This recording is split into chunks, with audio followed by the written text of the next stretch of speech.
repletuorum corda fidelium, et tui amoris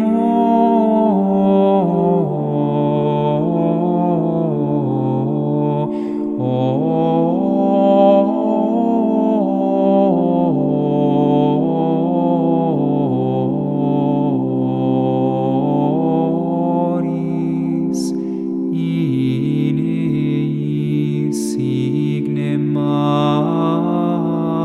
accende.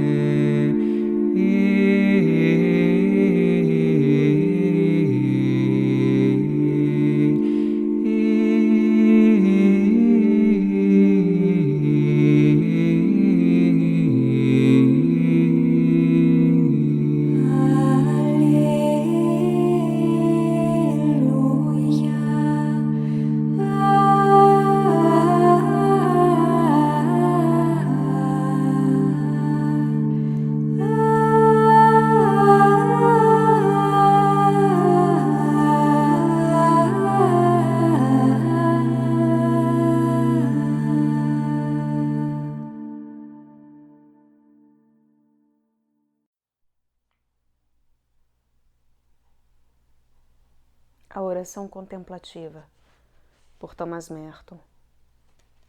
Tradução: Mosteiro da Virgem, Petrópolis. Editora Eclésia. Canal Le Conde. Capítulo 3. Vemos por estes textos que na meditação não devemos procurar um método ou sistema, e sim cultivar uma atitude, uma visão, fé, abertura, atenção, reverência, espera, súplica, confiança, alegria. Tudo isso finalmente impregna nosso ser de amor, na medida em que nossa fé viva nos diz que estamos na presença de Deus, que vivemos em Cristo, que no Espírito de Deus vemos Deus, nosso Pai, sem vê-lo. Conhecemo-lo no inconhecido. A fé é o vínculo que nos une a Ele, no Espírito que nos dá luz e amor. Algumas pessoas podem, sem dúvida, ter o dom espontâneo da oração meditativa. Hoje em dia, isso é raro. A maior parte dos homens tem de aprender como meditar. Existem maneiras de meditar. Não devemos, entretanto, esperar encontrar métodos mágicos, sistemas que façam todas as dificuldades e obstáculos se dissolverem no ar. A meditação é, por vezes, muito difícil. Se sustentarmos com coragem as durezas na oração e esperarmos pacientemente a hora da graça, bem poderemos descobrir que a meditação e a oração são experiências que nos trazem grande alegria. Não devemos, porém, julgar o valor de nossa meditação partindo de como nos sentimos. Uma oração dura e aparentemente infrutífera pode, de fato, ter muito mais valor do que a outra mais fácil, feliz, iluminada, que pareça bem-sucedida.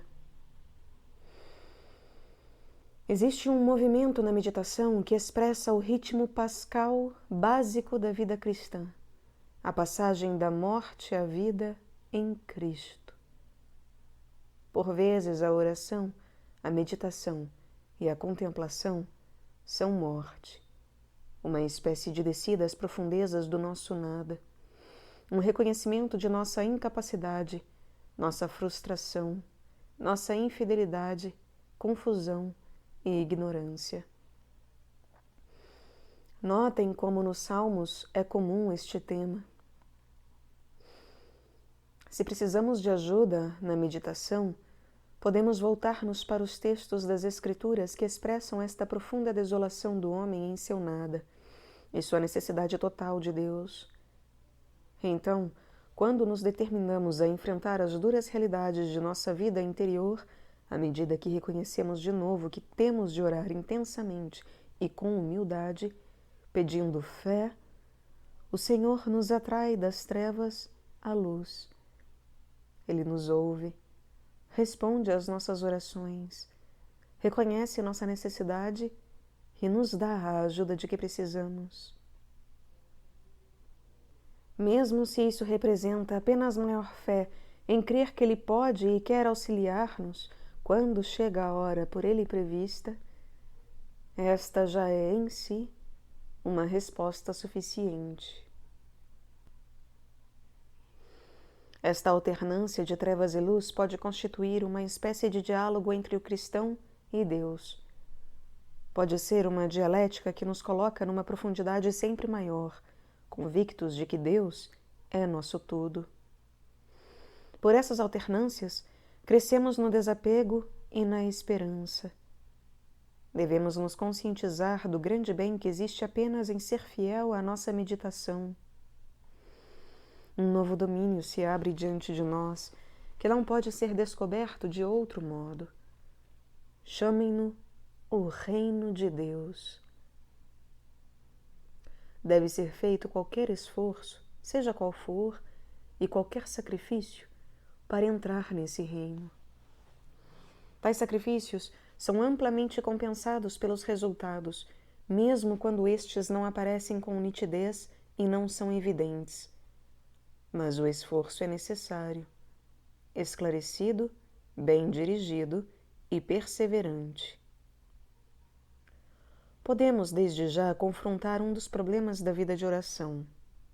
Trata-se de aprender a distinguir quando nossos esforços são esclarecidos e bem dirigidos e quando brotam apenas de nossas confusas veleidades e de nossos desejos imaturos. Seria um engano supor que a simples boa vontade é, por si só, uma suficiente garantia de que todos os nossos esforços atingirão finalmente bom resultado. Podemos cometer sérios enganos, mesmo com a maior boa vontade. Certas tentações e ilusões devem ser consideradas como parte normal da vida de oração. E quando alguém pensa ter atingido certa facilidade na contemplação, pode constatar que lhe surge toda espécie de estranhas ideias. E pode, o que é pior, a elas agarrar-se com feroz devoção, convencido de que são graças sobrenaturais e sinais da bênção de Deus sobre seus esforços, quando, em realidade, demonstram apenas que se saiu do caminho certo, encontrando-se, talvez, em perigo bastante sério. Por esta razão é que a humildade e a docilidade em aceitar conselhos criteriosos são tão necessárias na vida de oração. Conquanto a direção espiritual possa não ser necessária na vida cristã em geral, e embora um religioso ou uma religiosa possam viver sem recebê-la, são muitos os que têm de fazê-lo, torna-se ela uma necessidade moral para qualquer pessoa que está tentando aprofundar sua vida de oração. Daí a importância tradicional, na vida monástica, do pai espiritual, que pode ser o abade ou um outro monge experiente capaz de guiar o principiante nos caminhos da oração. Este guia deverá imediatamente detectar qualquer sinal de zelo mal orientado e esforço mal dirigido. Um tal mestre deve ser ouvido e obedecido, especialmente quando ele acautela o discípulo contra o emprego de certos métodos ou certas práticas que percebe serem fora de propósito e prejudiciais num determinado caso. Ou ainda quando se recusa a aceitar certas experiências como provas de progresso. A boa utilização do esforço é determinada pelas indicações da vontade de Deus e sua graça. Quando se está simplesmente obedecendo a Deus, um pequeno esforço basta para fazer muito caminho. Quando, em realidade, se está resistindo a Ele, embora declarando não ter outra intenção senão realizar sua vontade, esforço algum, por maior que seja, pode produzir bom resultado.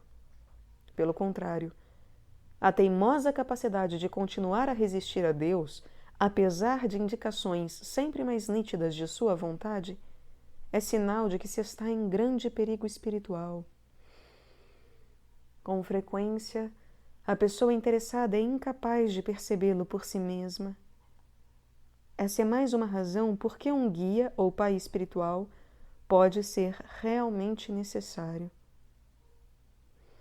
Este trabalho do pai espiritual não consiste tanto em ensinar-nos um método secreto e infalível para atingir experiências esotéricas, mas em mostrar-nos como reconhecer a graça de Deus e sua vontade, como ser humildes e pacientes, como desenvolver nossa visão interior em relação a nossas próprias dificuldades e como remover os principais obstáculos que nos impedem de sermos pessoas de oração. Esses obstáculos podem ter raízes profundas em nosso caráter e, em realidade, podemos afinal ficar sabendo que uma vida inteira mal será suficiente para removê-los. Por exemplo, muitas pessoas que têm alguns dons naturais e um pouco de engenho têm tendência a imaginar que são capazes de aprender facilmente, por sua própria esperteza, a dominar os métodos. Poder-se-ia dizer os truques da vida espiritual.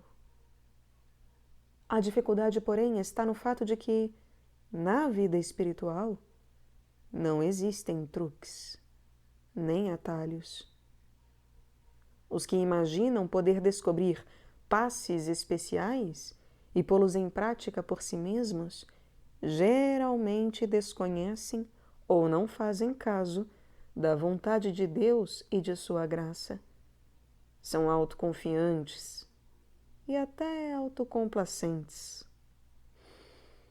Resolvem alcançar isto ou aquilo e tentam escrever seu próprio itinerário na vida contemplativa. Podem mesmo parecer ter algum êxito, até certo ponto. Porém, alguns sistemas de espiritualidade, notavelmente o budismo Zen, colocam grande ênfase num estilo de direção muito severa, nada de tolices, que resolve em pouco tempo esse tipo de autoconfiança. Não se pode nem mesmo começar a fazer frente às verdadeiras dificuldades da vida de oração e meditação se não se está primeiro perfeitamente satisfeito em ser um principiante e experimentar que se é realmente alguém que sabe pouco ou nada, tendo necessidade premente de aprender mesmo aquilo que é mais rudimentar. Os que pensam saber desde o início jamais chegam de fato a saber alguma coisa. As pessoas que tentam orar e meditar acima do seu próprio nível, que se mostram demasiadamente desejosas de alcançar o que creem ser um elevado grau de oração, afastam-se da verdade e da realidade. Ao observarem-se a si próprias e ao tentarem convencer-se de seus progressos, tornam-se prisioneiras de si mesmas. Quando então percebem que a graça delas se afasta, permanecem presas em seu próprio vazio, na inutilidade de seus esforços, e ficam desamparadas. A assédia substitui o entusiasmo do orgulho e da vaidade espiritual. Um longo tirocínio no caminho da humildade e da compulsão. Eis o remédio. Não queremos ser principiantes, mas fiquemos convencidos do fato de que jamais seremos outra coisa a não ser principiantes a vida inteira.